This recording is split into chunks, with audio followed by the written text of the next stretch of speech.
Olá, tá começando mais um Café Terapia comigo, Lari Marola. Eu quero contar pra você a minha percepção sobre o que é ser imagem e semelhança de Deus. Se você vai lá em Gênesis, tem esse versículo, né? Que Deus nos fez a sua imagem e semelhança. Mas o que de fato é isso na prática? Eu acredito que Deus, ele criou todas as coisas. Eu acredito que Deus, ele, por conta disso, por conta dele ser onipresente, onisciente, ele sabe de tudo, ele está em todos os tempos, ele é atemporal, ele tem essa habilidade. Isso faz dele um ser único, um ser divino, um ser que está acima de nós. É claro que nós somos imagem e semelhança, não iguais, não é idênticos, mas somos imagem e semelhança, é como se estivesse olhando um espelho, um reflexo. Então, quando eu me vejo no espelho, o espelho não sou eu, mas é o reflexo de quem eu sou. Então, todas as atribuições que Deus tem, eu tenho em mim espelhado. Faz sentido?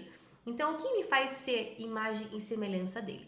Quando eu estudo a mente humana, quando eu estudo sobre nós, seres humanos, comportamentos, habilidades, capacidades, eu entendo que há algo no ser humano que o diferencia de qualquer outro ser vivo, de qualquer outro animal.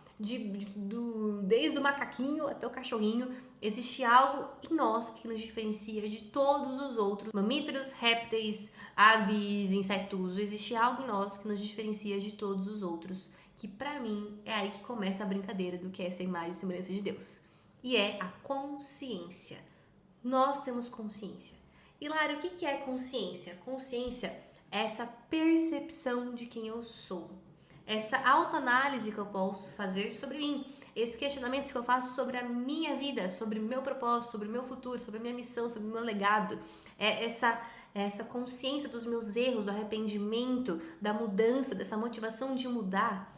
Eu nunca vi um cachorrinho, né, ficar, ó vida, quem eu sou, para onde eu vou, qual é a minha missão de vida nessa terra. Eu nunca vi um macaco questionando, né? Eu penso logo existo. Não, mas nós temos essa capacidade, nós temos essa habilidade de filosofar, de questionar, de refletir, de mudar, de se arrepender, de querer coisas novas. E para mim isso é o que nos faz imagem e semelhança de Deus, essa consciência que nós temos. Só que ao mesmo tempo que nós temos essa consciência, nós temos muita coisa em nós que temos que ver, melhorar e de fato, né, fazer por onde, porque eu sou imagem e semelhança de Deus, e se Deus é um Deus criativo, inovador, se Deus é um ser que cria todas as coisas, por que na minha vida isso não está acontecendo? Se eu sou imagem e semelhança dele, eu tenho essa capacidade, essa habilidade de ser um reflexo de quem ele é. Logo, se não está acontecendo, há algo em mim que eu tenho que melhorar, percebe? Agora, se eu sou alguém que tem aqui bondade, amor, fidelidade, paz, cada vez mais eu sou imagem e semelhança dele. Eu consigo me aproximar dos atributos de Deus porque eu sou esse reflexo de quem ele é. Tá comigo? Coisas interessantes, tá? Quando eu penso em imagem e semelhança de Deus, eu penso na minha estrutura, na minha limitação humana e ao mesmo tempo no livre-arbítrio que Deus me deu. Eu posso escolher ser ou não, eu posso escolher errar ou não, eu posso escolher o caminho que eu quero ou não quero estar. Repito, um cachorrinho, um lagarto, uma lagartixa, o que é livre-arbítrio para ela, né? Assim, ela faz o que condicionalmente o instinto natural dela, animal dela, a manda realizar e fazer. Mas nós não, nós podemos romper isso e ser diferente dos outros animais por conta dessa consciência que nós temos. Quando a gente estuda a mente humana, a gente consegue separar a nossa mente em dois lugares. A consciência, que é essa razão, essa lógica, esses questionamentos que a gente faz, e o nosso inconsciente, que são as nossas memórias, traumas, fantasias, medos, impulsos, desejos. Então a nossa mente está dividida aqui nesses dois lugares. O que a gente chama mais de racional, que é a nossa consciência, e o que é irracional, que faz parte do nosso inconsciente, esse lugar que muitas vezes a gente não acessa e não lembra mais. Para ficar ainda mais divertido isso daqui, dentro da PNL, eles de uma forma muito grotesca, tá? Tentaram colocar em porcentagem o que significa a nossa consciência, o nosso racional e a nossa inconsciência, aquilo que a gente é irracional, que a gente não tem mais acesso, que a gente não lembra mais, para quantificar o quanto nossas atitudes, pensamentos, sentimentos do dia a dia, reações acabam se baseando nesses dois lugares da nossa mente. E sabe o que é interessantíssimo? Que as coisas que a gente faz na nossa vida de forma racional representam 5%. E aquilo que a gente faz na nossa vida de forma irracional, inconsciente, representa 95%. Então é como se a maior parte das coisas que a gente faz, que a gente pensa, que a gente reage, que a gente executa, está basicamente voltada para aquilo que é inconsciente. Desejos, medos, fantasias, inseguranças, memórias, traumas, aquilo que desde pequenininho a gente tem armazenado, a gente não lembra mais. E 5% apenas é aquilo que a gente faz de forma lógica, analítica, racionalizando, questionando. Então veja como é importantíssimo a gente aprender a se autoanalisar, a gente auto se gerenciar, ter gestão emocional, gestão interpessoal, porque se é só 5%, meu Deus do céu, e todo o resto, ao mesmo tempo que ser imagem e semelhança de Deus é maravilhoso, temos que ter essa alta responsabilidade de todos os dias sermos aperfeiçoados por Ele, porque se a gente for se deixar levar pelas paixões da nossa carne, pelas coisas que estão dentro de nós pulsando, a gente pode tomar atitudes, depois a gente vai se arrepender, porque estão baseadas nesse 95% aqui, que a gente às vezes nem sabe por que tá lá. Por que eu tenho vontade de fazer isso e não aquilo? Por que eu escolho esse caminho e não o outro? Às vezes a gente não sabe, mas está aqui no nosso inconsciente, nos levando, direcionando a nossa vida, e às vezes a gente só fica justificando aqui algumas coisas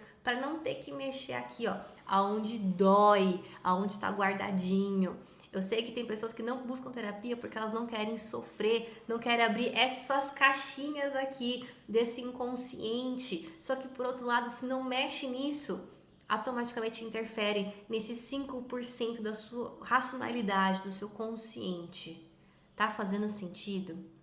Por isso que é tão importante a gente buscar se conhecer, buscar se melhorar, porque as nossas atitudes vão ser muito mais baseadas em memórias inconscientes que não estão vinculadas a traumas, a vivências ruins, a pensamentos negativos, a crenças limitantes, mas a coisa que a gente está trabalhando é resignificando e curando. Essa é a dinâmica do ser humano, a gente não tem como mudar isso. Por isso que a Bíblia fala que nós temos que ser como vasos de barro nas mãos do olheiro, que ele quebra e faz de novo, e quebra e faz de novo, porque o nosso mecanismo é esse, a gente agir de forma muitas vezes inconsciente e só ficar justificando, racionalizando, ao invés de olhar e mudar e se questionar e buscar cura.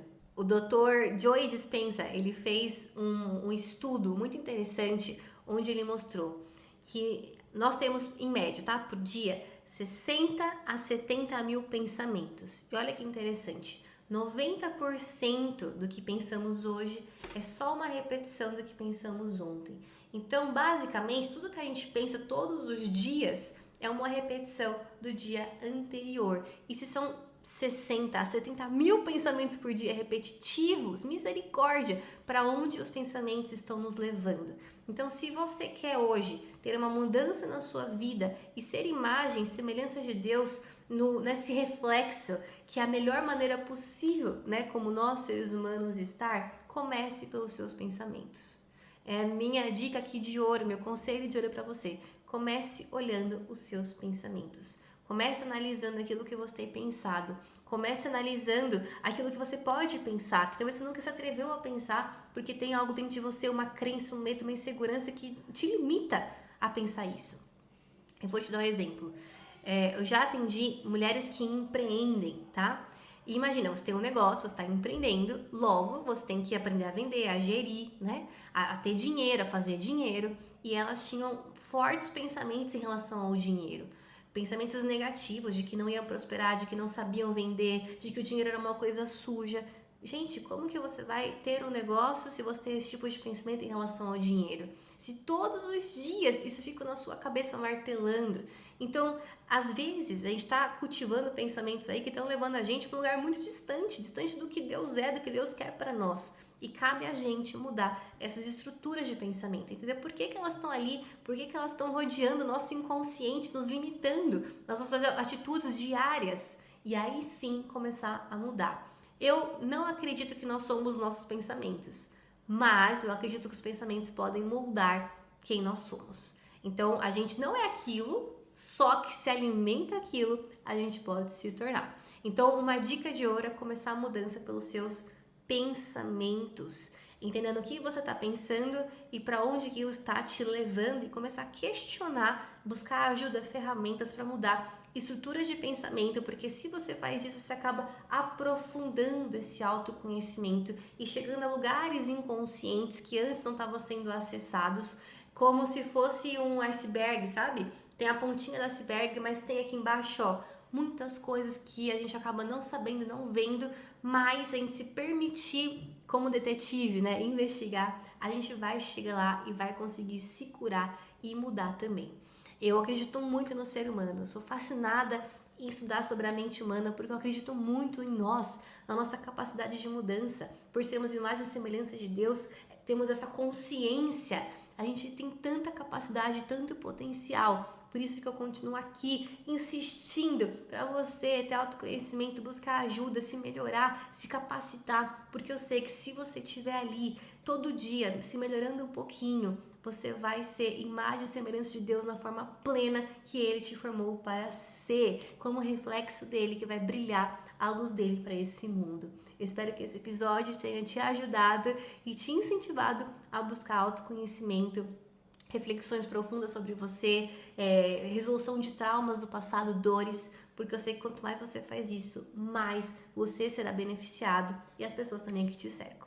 Um beijo, até o próximo. Me siga aqui para mais conteúdos como esse e me mande comentários aqui. Eu quero ler o que você achou do episódio de hoje.